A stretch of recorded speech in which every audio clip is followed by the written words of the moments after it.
పరిశుద్ధులు ప్రియులైన దేవుని పిల్లలందరికీ యేసుక్రీస్తు నామంలో శుభవందనాలు తెలియజేసుకుంటా ఉన్నాను. దేవుని నుంచి మనల్ని దూరపరచడానికి మన సంబంధం ఏ విధంగా తెగిపోయింది, బూడిదలాంటి మనము ఆ స్థితికి ఎందుకు చేరుకున్నామని రకరకాల కారణాలు ఆదికాండం 3వ అధ్యాయంలోంచి దేవుడు నన్ను ప్రేరేపించిన విధంగా నేను చెప్తా ఉండటం జరిగింది. అయితే ఈరోజు అదే ఆదికాండం నుంచి అదే 3వ అధ్యాయంలో అబద్ధాలు ఆడినటువంటి సర్పం గురించి, అంటే అపవాది సర్పాన్ని వాడుకుని ఏ విధంగా అబద్ధాన్ని చెప్పాడు అన్నది మనం చూద్దాం. అక్కడ ఆ అబద్ధం గురించి చూస్తే అక్కడ ఏమని ఉంటుంది అంటే 4-5 వచనాల్లో అతను చెప్పే సమాధానం, సర్పం చెప్పే సమాధానం ఎలా ఉంటుందంటే, మీరు చావనే చావరు, మీరు ఈ పండు తినిన దినమున మీ కన్నులు తెరవబడిననియు మీరు దేవతల వలె ఉందురనియు దేవునికి తెలియను అనేను. అది నేను చాలాసార్లు చదివాను, కానీ అది ఒక ఫ్లోలో స్కిప్ అయిపోతా ఉంటుంది. దేవునికి తెలియను అంటే అక్కడ అబద్ధం ఆడటం ఒక్కటే కాదు, ఆమెకున్న ఆ సందేహాన్ని అతను బలపరుస్తూ అపవాది సర్పం ద్వారా మాట్లాడుతూ, ఏం పర్వాలేదు, మీరు తినండి, మీరు చనిపోరు, మీ కన్నులు తెరవబడతాయి, మీరు దేవతలలాగా వెలిగిపోతారు అని చెప్పటం అంతవరకు ఓకే. అంతవరకు అది ఒక అబద్ధం, ఎందుకంటే దేవుడు చెప్పిన దానికి చాలా పూర్తి విరుద్ధంగా ఉంది. ఇది అంతవరకు చెప్పి ఊరుకోలేదు. ఇది దేవునికి తెలియను అంటే దేవుని యొక్క నేచర్ని, ఆయన యొక్క స్వభావాన్ని కూడా అబద్ధంగా చేస్తున్నాడు.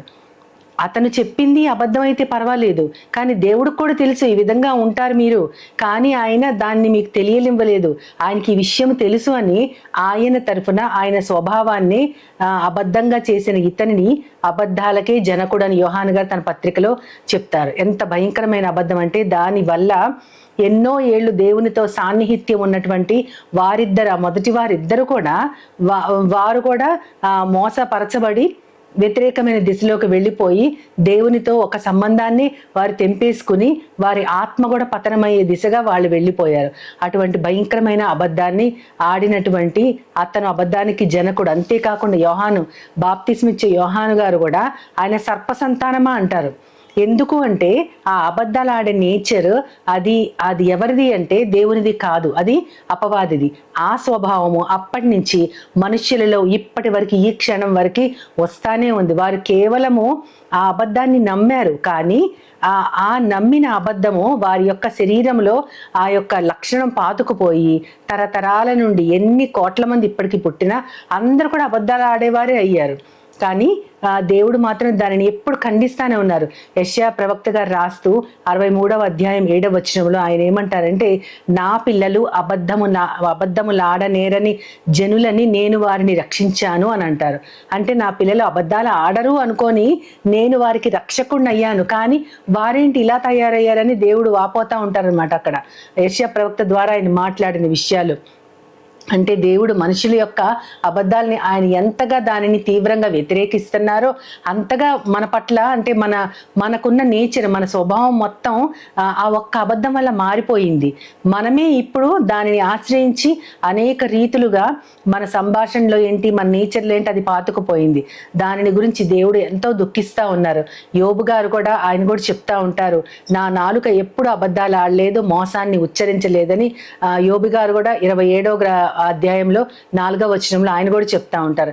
అంటే ఈ అబద్ధాలు అనేది దానికి ఎంత ప్రాముఖ్యత ఉంది అంటే మనము చూడగలిగితే మనుష్యులలో ఇది అలా పాతుకుపోయింది. మొట్టమొదటి అంటే ఆదామవ్వలు కాకుండా వారికి పుట్టిన వారిలో కయ్యీను, హేబేలు వారు మొదటి వారు. హేబేలుని చంపేసిన తర్వాత కయ్యీనుని యెహోవా ఏమని అడుగుతారంటే, నీ తమ్ముడు ఎక్కడా అని అడిగినప్పుడు అది మనుషులలోంచి వచ్చిన మొట్టమొదటి అబద్ధంగా చెప్పుకోవచ్చు. అంటే ఆది తల్లిదండ్రులను పక్కన పెడితే వారికి పుట్టిన వారిలో మొట్టమొదటి అబద్ధం చెప్పింది కయ్యీనే.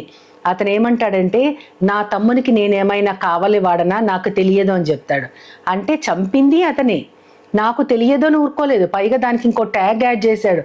ఏంటంటే, నేనేమన్నా కావాలి వాడనా అని తనకి తానే, అంటే ఆ అబద్ధాన్ని కప్పిపుచ్చుకోవడానికి నేను కావాలి వాడిని కాదు, నాకు తెలియదు అన్నాడు. అది ఒక భయంకరమైన అబద్ధం.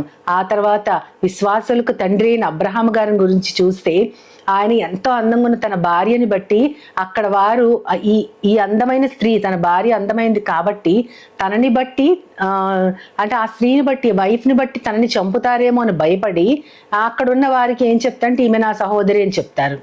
దాని తర్వాత జరిగింది మనకు తెలుసు. ఆ అబీమెలెకు రాజుగారు ఆమెను తీసుకుపోవడం, దాని తర్వాత కలలో కనపడి దేవుడు ఆయన్ని గద్దించి తిరిగి మళ్ళీ ఏమాత్రం హాని లేకుండా జాగ్రత్తగా ఎలా తీసుకెళ్లారో అలాగే అప్పగించడం మనకు తెలుసు.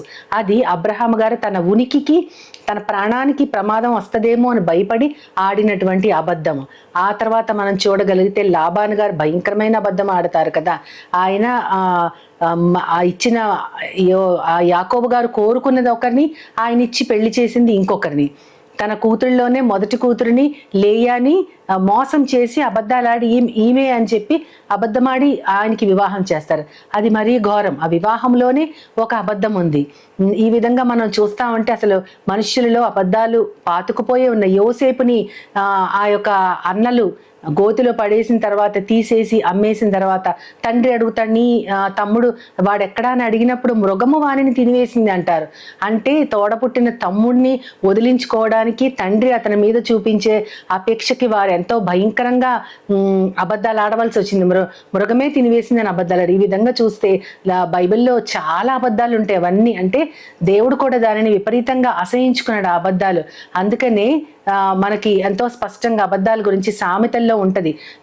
22వ అధ్యాయం 12వ వచనంలో ఎంతో స్పష్టంగా ఉంటది. అబద్ధాలాడే పెదవులు నాకు అసహ్యాలు అని అంటది. అంటే దేవుడు దానిని మెచ్చలేదు. ఎందుకంటే ఆయన సత్యవంతుడైన దేవుడు కాబట్టి మనుషులలో ఉన్న అటువంటి క్వాలిటీ అబద్ధం ఆడటం అనేది అది ప్రవేశించింది సర్పము ద్వారానే. అబద్ధం అనేది ఆ సర్పము ద్వారా అపవాది చేసినటువంటి కార్యక్రమమే. కానీ ఆ క్వాలిటీ ఇప్పుడు మనందరిలో అంతకంటే విపరీతంగా ఉంది. ఏదైనా తోటలో జరిగినటువంటి ఆ చిన్న అబద్ధమే వారిని దూరం చేస్తే, ఆ మొదటి అబద్ధమే వారిని దూరం చేస్తే పాపంలో పడిపోయి వారు పతనావస్థకి దిగిపోయారని మనం చిన్నప్పటి నుంచి వింటానే ఉన్నాం. అయినా సరే అది మనకి హేయం అవ్వట్లేదు. దేవుడు స్వయంగా చెప్తున్నారు, అటువంటి అబద్ధాలు ఆడేవారు నాకు హేయులు అని ఆయన చాలా ఖచ్చితంగా చెప్తున్నారు. అయినా సరే మనం దానినే ఆశ్రయిస్తున్నాం. కానీ దానిని జయించడం మనకు కష్టము అనుకుంటే యేసుక్రీస్తు వారు దాన్ని ఎలా జయించారు, సత్యవంతుడైన ఆయన ఎలా ఈ లోకంలో సత్యవంతుడిగా ఉండి పవిత్రంగా ఉన్నారో కూడా రేపటి దినాన మనం చూసుకోవచ్చు. కాబట్టి ఇప్పటికి మాత్రం ఆ మనుషుల్ని దేవుడి నుంచి వేరు చేసిన ఒక ముఖ్యమైన క్వాలిటీ అబద్ధం అనేది, అది జరగకుండా మనం చూసుకోవాలని దేవుని ప్రార్థిస్తూ ఆయన సహాయాన్ని కోరుకుందాం. ప్రేమ నమ్మకం గల నా ప్రియ పరలోకపు తండ్రి, నాయన అబద్ధాలాడే పెదవులు మీకు హేయములని చెప్పారు ప్రవ్వా.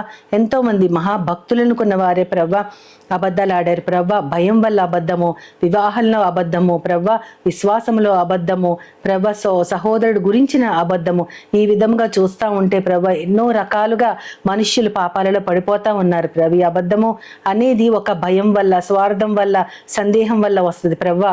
వీటన్నిటికీ మమ్మల్ని దూరపరచడానికి ఎప్పుడు నీ వాక్యం మా చెంతే ఉంది. అయినా సరే మేము మరలా పడిపోయేవారమే.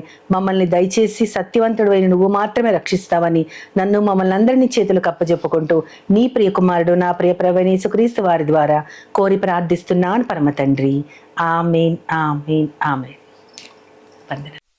As Jesus now, He's always near with open arms. He's always